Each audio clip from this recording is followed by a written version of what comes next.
On va voir dans ce cours comment déterminer la séquence en acides aminés d'une protéine. Avant de commencer, la protéine doit d'abord être pure. Ensuite, on peut déterminer sa composition brute en acides aminés. Pour ce faire, on fait une hydrolyse acide avec du HCl, qui est en fait de l'acide chlorhydrique. Donc l'acide chlorhydrique a pour propriété de couper les liaisons covalentes, donc les liaisons peptidiques, ce qui va donc libérer les différents acides aminés. L'inconvénient de cette méthode est qu'il détruit le tryptophane. Ensuite, les différents acides aminés vont être analysés sur une chromatographie échangeuse d'ions. Donc maintenant, pour l'acide aminé N-terminal et l'acide aminé C-terminal. Une protéine a deux extrémités, une extrémité NH2 et une extrémité COOH. Du côté de l'extrémité NH2, on a ce qu'on appelle l'acide aminé N-terminal. Du côté de l'extrémité COOH, on a l'acide aminé C-terminal.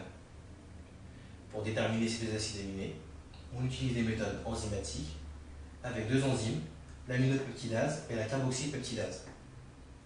L'aminopeptidase, elle coupe la liaison peptidique qui est voisine du groupement NH2 terminal. La carboxypeptidase fait la même chose, mais du côté COH terminal. Ces deux acides aminés vont ensuite être analysés sur une chromatographie échangeuse d'ions. Maintenant, pour analyser la séquence, on peut faire l'analyse récurrente d'Edman, qui utilise l'isothiocyanate de phényl ou ITCP.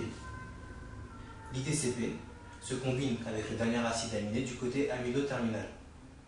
Ensuite, le complexe ITCP, acide aminé amino-terminal, va se détacher. On va pouvoir analyser l'acide aminé sur une chromatographie échangeuse d'ions.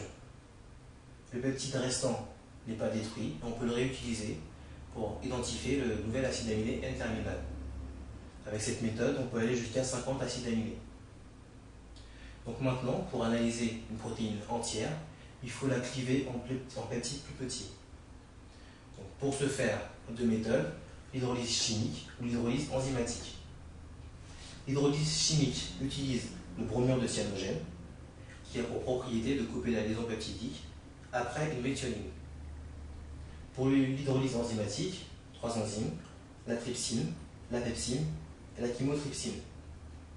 La trypsine coupe la liaison peptidique après une lysine ou une arginine.